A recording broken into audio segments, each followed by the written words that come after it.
or, Nestle's bottled water, Dasani bottled water. Sure, you can just drink those things and you will get hydrated, no problem. And you will sweat out that hydration, no problem, except you're going to start losing essential nutrients like potassium and electrolytes and salts. And so what, you're going to grab the Gatorade? And grab the coconut water. It's got the same stuff in it as Gatorade, but it's as harmless as tap water. So it's not just about the hydration, and it ticks me off that these people took it there. It's like they actually vaguely mentioned that there were nutrients as well, but you can get that from your diet. Coconut water's in your diet. It's part of getting it from your diet. Drink some coconut water. It's expensive. Just drink a glass a day. You don't need to replace your water with it. But if you're working out so hard that you sweat a lot, don't grab the Gatorade. It's full of corn syrup and carbs and nonsense. It's full of unhealthy chemical substances. Grab the coconut water. It's got some carbs. It's got some proteins. It's got a few fats. It's got hydration. It's got electrolytes. It's got potassium. It will rehydrate and nourish you. It will replenish you. And you might need to drink a little more then. I drink about 10 ounces of coconut water a day. And when I wasn't able to eat because of the blockage from the cancer, which by the way is when you see a doctor because it might be cancer. When I wasn't able to eat, coconut water and bone broth were my mainstays, and they kept me going because they are more than just water. They have calories and they have proteins and stuff. And I lost a ton of weight, but I was in the best shape someone in that condition could possibly be in. And it amazed all the doctors, the condition that I was still in spite of the condition. It's like I was on the verge of death, but I was doing better than most people on the verge of death. And I survived an illness that very few people survive. And I blame it on the bone broth and coconut water. So anyway, it's been over half an hour, and I really want to keep these things to about a half an hour. I know it's been over half an hour because the camera only records for 30 minutes at a time, and I've had to restart it.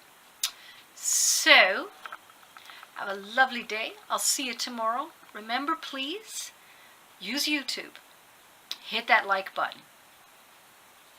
I hope you'll subscribe too. You see, you're my friends, and you're the only ones watching this. But what happens is, if all of you were to watch it on YouTube and click that like and subscribe, then YouTube would go, hey, people are interested in her. Let's put it on the front page. And then strangers would see it. It would rise up in the search rankings for the hashtags. It would rise up in the rankings for interesting stuff. And I would stand a chance of gaining more followers. And when you get to a certain point, they actually start giving you money for your content. If your content's any good. I don't know. But there are people out there with nothing better than this, and they're making money off of it. I really like to make money off of it because I really have a hard time keeping a job, especially now that I'm sick all the time. Not all the time, often enough. I have more handicaps than I used to have. So this would be a really lovely solution. It doesn't take much for me to live on, and I really don't want to go begging on Patreon and GoFundMe. If for some reason I stop having the income that my husband is earning, I might turn to that. I'd also like to make it less necessary for him to work such long, hard hours, because then he could be more of a person and maybe a better person, and then I wouldn't have to contemplate leaving him. I could fall in love again and be really glad I'm married to him, instead of right now enduring the marriage because there's worse things going on. Yeah. Okay. Blow a kiss goodbye. It's my thing. Bye. Hey, it's November 3rd. So that makes this the third video in the vlog. In the I can't say vlogmas vlog. No vlog. Well, there is a vlog, so it's not no vlog. It's Nov vlog, as in November vlog. This isn't as funny as it was in my head before I heard it, said it out loud. It's a Friday. Oh, let me show you the weather. Let me me show you what it's like outside. I don't have the winter tires on my car yet, so I am stuck in.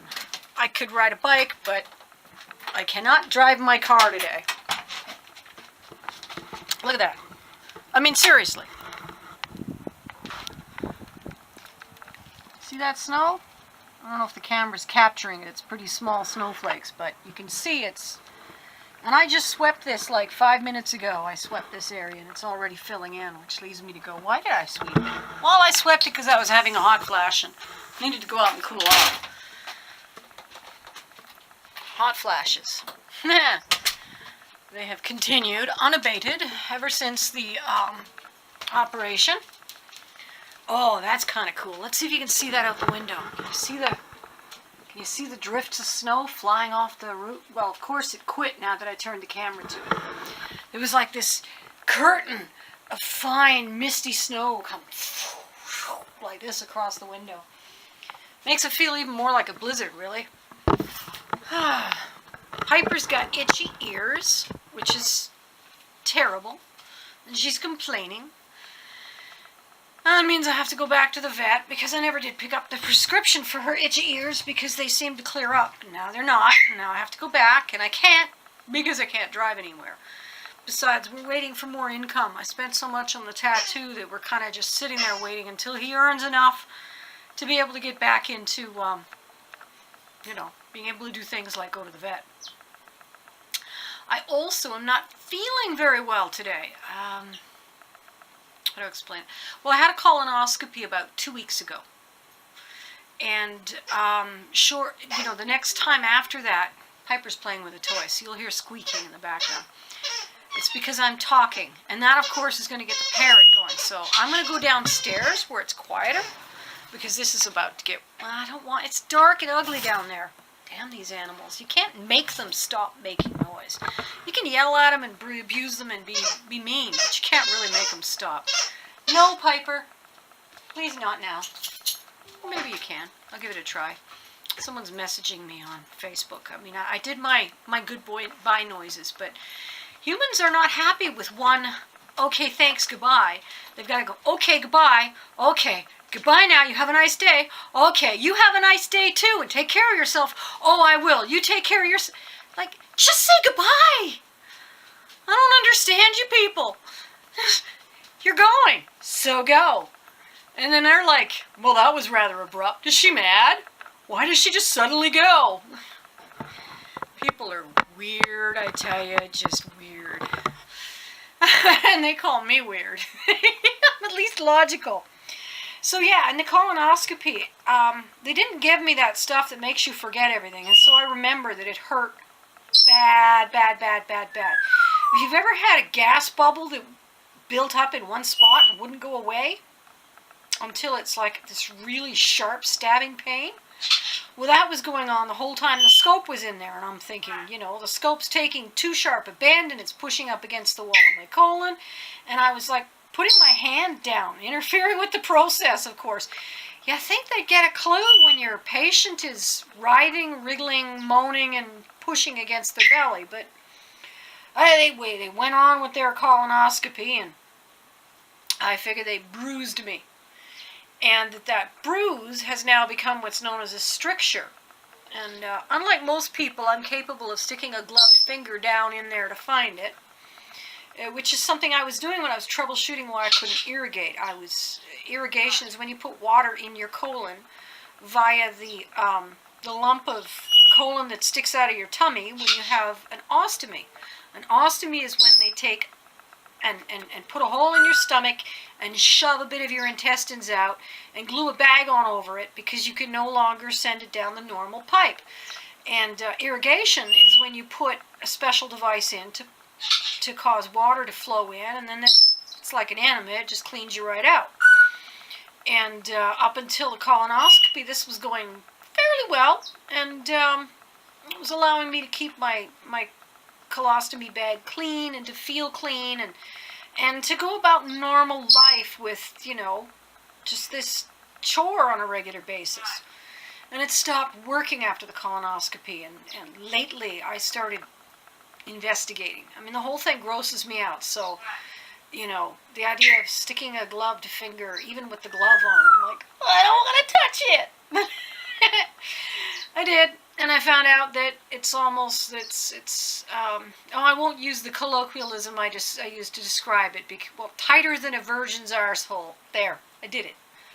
A colloquialism from way back. It's just a really rude reference to anal rape, really. Anyway, thus the water was not flowing, and I haven't really been getting a lot of output, certainly not as much as I've been putting in. And I'm feeling so blocked. Okay, blocked. I'm feeling nauseous. There's pain. There's occasionally gas, and I just feel crappy all over. And I've even got a backache, a headache, and a neck ache. All of which probably relates back to that. And now here's the goofy thing. It still puts out sometimes. I don't know what the parameters are. It seems to be if you're relaxed enough to sleep, then it will wake up. In which case you're no longer able to sleep because you have to go empty your bag. So once an hour I was woken up by the pain that comes with that, because it hurts when it does that, and it would put enough in the bag that I would get up and go change it in order to keep it from getting rude. I'll spare you the details. Promise you. I promise I will continue speaking in euphemisms and sideways sketching rather than descriptive. At any rate, every hour, on the hour, I'm up. You can't sleep properly if you're waking up every hour. You can't. So everything all together, today is just a miserable day. And no, I'm not going to the doctor. You know what the doctor will do? Okay, let me paint you a picture of going to the doctor. First of all, I have to get into my smart car on summer tires and try to avoid having an accident. While I drive myself, feeling sick and distracted by feeling sick, to wherever the heck I'm seeing the doctor. Now, this might be an appointment to see my regular doctor, which would be nice because then I can only wait about 20 minutes. Or it might be to go to a clinic, which is not nice because then I'm waiting up to 4 hours. So I go see a doctor, explain what I just described to you, and the doctor's like, oh, sure sounds. Have you tried laxatives yet? I'll be like, no, not yet. Well, now I can say yes. But he'd be like, try laxatives, and he'd send me home. Pretty much, the extent of it. And then, if the laxative, if take stronger and stronger laxatives, and if by Monday you're not feeling better, then what? I mean, what? What are they going to do? The worst, if the worst is the worst and laxatives don't clear it up and it just keeps coming back, they have to open you back up. They have to take you into surgery, open you up, and chop out the offending portion of bowel that no longer works properly. And you don't want to do that for anything less than absolutely nothing works. So I'm not going to see the doctor for it. I took some laxatives. I'm drinking a ton of water, which just makes me pee more and pee more and pee more, and I don't like that. So I'm taking a ton of water, and I took some laxatives. I still got a whole bunch left over from before when the cancer had me blocked. And they were prescribing laxatives stronger and stronger. So I'm starting with the mildest, and I'll work my way up. And I'm quite sure that'll work, and maybe I will have to, it's not very nice because the result is running to the toilet to change my bag every 20 minutes, and it's foul. It's just an extremely unpleasant, horrifyingly disgusting experience. So I've been putting off taking laxatives. But so I'm going to spend the weekend working on that, and then I'll just have to keep taking them to keep things gentle, so that the colon can heal itself.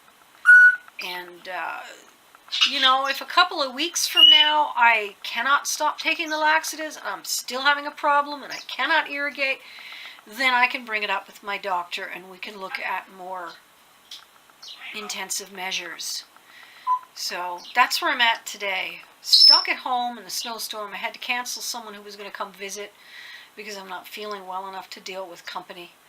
And my tattoo's fine. Here, I can't look at it, but you can. I'll show you what it looks like. It's probably looks really nice. I'm willing to bet, because it's not inflamed anymore. And see, there you go. I'm not going to show you the whole thing because I don't feel like taking my shirt off. It's too hard to take it off without showing off the unbearably obscene flesh bags that all women carry on their body. I really don't like having female chest. I really don't. I don't like it because of the social restrictions on, it being so unbearably obscene if you have flesh under your nipples. At what point does a man's bodybuilding make him obscene, his chest obscene? I mean, if a woman with an A cup with her top off is obscene, then shouldn't a bodybuilder with a D cup's worth of muscles be obscene? Our society has some really screwed up priorities. It really comes down to, well, if it turns a man on, you have to hide it because men can't handle that. Yeah, I don't buy it. I've known plenty of men who can handle it, and they handle it a lot better if we force them to deal with it. But so that's, on the social side. But on the physical side, I find them intrusive. I find them unattractive. And they're intrusive and unattractive. Intrusive. What do I mean by that? Well, they get in the way of moving sometimes. They move independently in ways that can cause discomfort in my skin. They get like, sometimes they'll get between me and something and get pinched. Just intrusive. Yeah. Apparently that's part of being transgender, that cisgendered women who are happy to be female are happily reminded of their endowments every time. My humps, my lovely lady lumps. Oh, I have such power in having hips and breasts. Oh my God, I can lead you all crazy. I don't want to lead people crazy. I don't want that power. I just want to be me. I want you to value me for who I am in here, not my lifestyle, not my physicality. There's this whole argument going on about sexual harassment in the workplace. I cannot believe that a woman wrote that article. A woman wrote an article defending the poor flirting men who were going to have their whole lives ruined because they flirted. Why are you flirting in the workplace? Oh, she says, I wouldn't want that to stop. All my boyfriends have come from work. Do you realize that you used to get fired for that kind of behavior back in the 70s, 60s, and 70s? Pretty much any time before about the mid-80s. Being involved romantically with someone at work was a big no-no. You had to keep it under the cover. And if you got found out, you got fired. One of you did, if not both of you. Why? Well, for the very reason that you were usually found out, because you can't keep it out of the workplace. You got two lovebirds at work, they're getting half the work done that they used to because they're busy sending each other little love notes, and they're stopping in the middle of the day to go be affectionate or just, a special smile to you. Their minds are distracted every time their paramour walks by. Their minds are distracted because they can send little love emails and little love messages and little text messages. It's like, are you texting your boyfriend over in sales again? It actually does interrupt, and their behavior disrupts other people's work because they're like, oh, you wouldn't believe what Johnny over in sales, we're dating. You wouldn't believe what, or, oh man, Jane over in sales. Oh, we had the best time last night. He's supposed to be talking about the project he's working on, not Jane in sales. And everybody knows Jane in sales. Jane in sales is about to have her whole kiss and tell thing going on now. Now we've got people talking about other people, other co-workers, sexuality, and it's just, and it creates what is essentially a toxic atmosphere, which you either have to be a sex addict to enjoy, or you're one of those whiny, uptight prudes that are trying to make everybody feel bad by complaining about it. And that was kind of the kind of comment that was going on was like, oh, you're so uptight. We're having fun. Like, it's not fun for everybody. I've actually been fired for complaining about flirting on the job. Hey, boss, I'm really uncomfortable at lunchtime. I'm not allowed to eat at my desk because you want me to socialize. But when I go back there, they're talking about their underwear and their sexual preferences. And I can't participate in that conversation because that stuff is private. And I really don't know the parameters of when I've gone too far and all of a sudden I'm a sexual pervert and they're all just flirters. I don't want to have those conversations. I was uncomfortable. I really don't want to know the color of their underwear. I really don't want to know how big their genitalia are. I don't want that conversation. Oh, well, you just can't get along with people here then. So we're going to lay you off and find someone more appropriate. Yes, that happened to me. And I've been ostracized and subsequently laid off for not fitting in simply because I didn't cooperate with the flirting. That was mid-'80s when flirting became a thing in the workplace.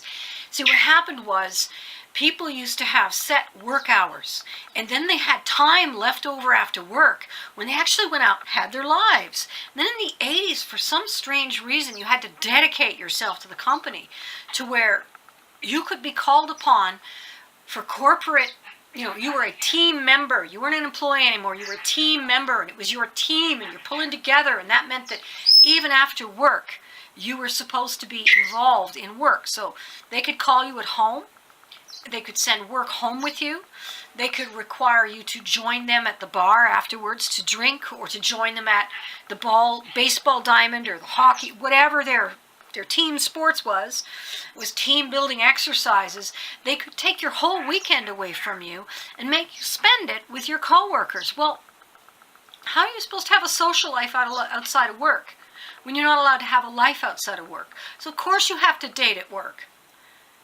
And from that, an entire toxic culture has created where it's not okay to be a lady and object to sexual talk at work.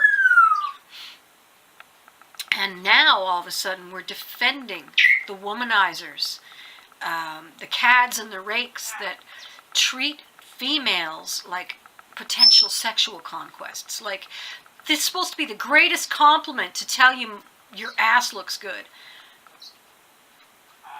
No, I don't want you looking at my ass at all.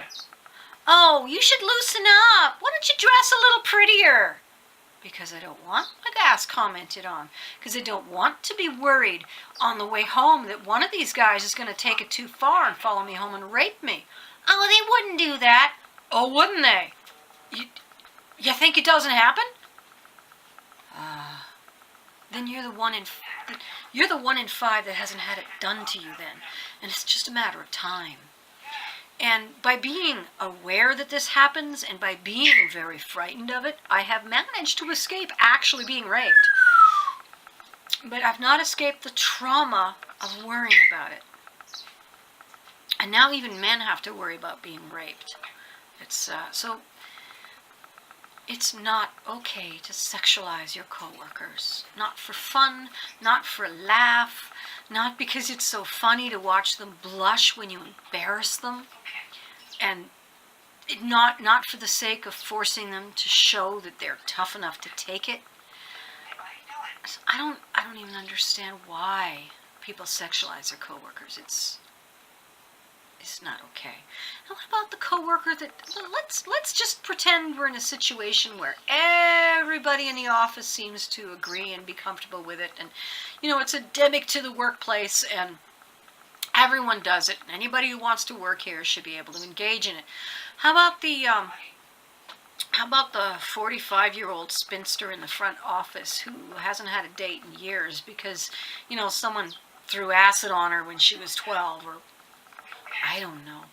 Whatever reason there is, it might be that she's gay, it might be that she's asexual, it might be that she's not considered attractive. It doesn't matter why, but she's lonely, and she can't get a date. And she's awkward. She can't participate in the flirting. How do you think she feels being left out, being the only one that doesn't get compliments?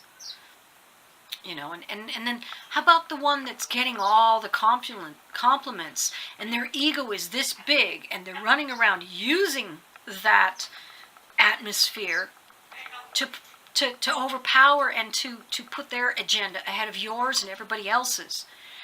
That's what the toxic sexuality is about. That's why it doesn't belong in the workplace, because there's enough politics and dynamics and difficulty. And this isn't just some bar atmosphere where you can go to the bar down the road if you don't like it. This is your bread and butter. This is how you're paying the rent. This is what's keeping you from being homeless and hungry and bare and down to one set of clothing. This is your livelihood. It's your future.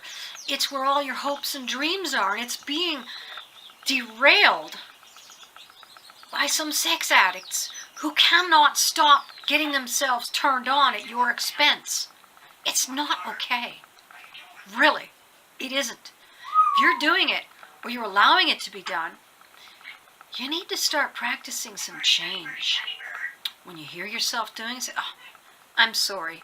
I'm teaching myself not to do it, and I just did, and I'm very sorry I did that to you.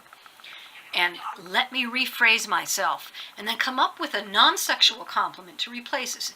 I'm sorry, I shouldn't have told you you've got hot legs. Actually, what I mean to say is, I really appreciate your taste in clothing.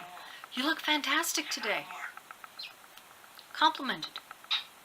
And it's how I stop myself from swearing all the time. You stop, recognize, apologize even when there's nobody there for having said the swear word, then rephrase the same thing you meant to say. So instead of saying, that's of a lot, you say, that's a very big amount. That's a great deal, which is really what you meant to say. You didn't mean to bring up the F word and say that it relates somehow to sex, right? Yeah.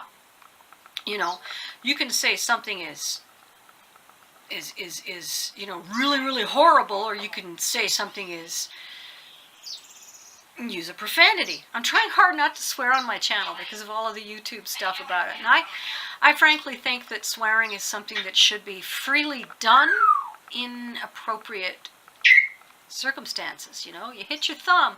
I'm perfectly okay with you right in the middle of the ladies' wear or church or where, even the kindergarten, swearing about hitting your thumb when all the kids are like, Mommy, I think I said a bad word. And you say, that's right, dear. That's when adults use bad words, because it makes you feel a little bit better, a little bit stronger.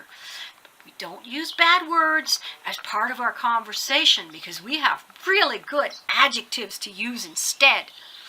So practice using adjectives and practice coming up with compliments that do not relate directly back to what gender the person is or whether or not someone wants to have sex with them. That doesn't belong in the workplace. It does not belong anywhere except in the bedroom, frankly. You want to go to a meat market nightclub, go ahead with all your sexy lines.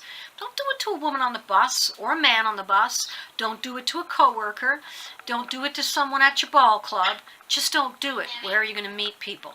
Well, I think that question is solved by apps like Tinder. You don't have to meet people in the workplace. It's entirely possible that the Tinder you swipe is somebody who works at the same place as you. And oh, how much fun it's going to be to commute to work together. Or not. People used to consider it pretty horrible to have to work with their lovers, because whenever they had a spat, it was aired all over the job site. This is not coffee. This is bone broth. It's a great way to deal with being blocked and being hungry, but you can't really eat a whole lot of food because it'll make you nauseous. And it gets more fluid in me. I've already had 4 of these glasses today. And I'll drink 4 more before the day is out. So, yeah, bone broth. It's great stuff. It's full of nutrition. I don't care what the naysayers. Here's one for you. I'm not sure why they said tap water. A television broadcasting network here in Canada recently put out a documentary on coconut water. They gathered together some doctors, they did some scientific tests, and they came to the conclusion that coconut water was not better than water for hydration. the whole time they focused strictly on whether or not you get enough fluids in your system, coconut water versus tap water. That's just stupid. Really stupid. Water is water is water. If it's liquid, it's watering you. The only codicil to that is if it's activating your kidneys in order to clean out an included toxin like caffeine and causing you to pee overly much. Alcohol and caffeine are great examples of that, where your body has to rid you of the toxic narcotic. Yeah, caffeine's a narcotic, technically speaking, because it's a substance which causes a change in your mental state. And it's a mild one, it's a stimulant. But your body considers it a poison that has to be removed, and so you wind up peeing like crazy. So soda pop is another one that has a lot of stuff that your body winds up peeing out. And so that's the only case where a fluid is not going to be as good at where a fluid is going to be better or worse than another fluid at hydrating you. Coconut water isn't about hydration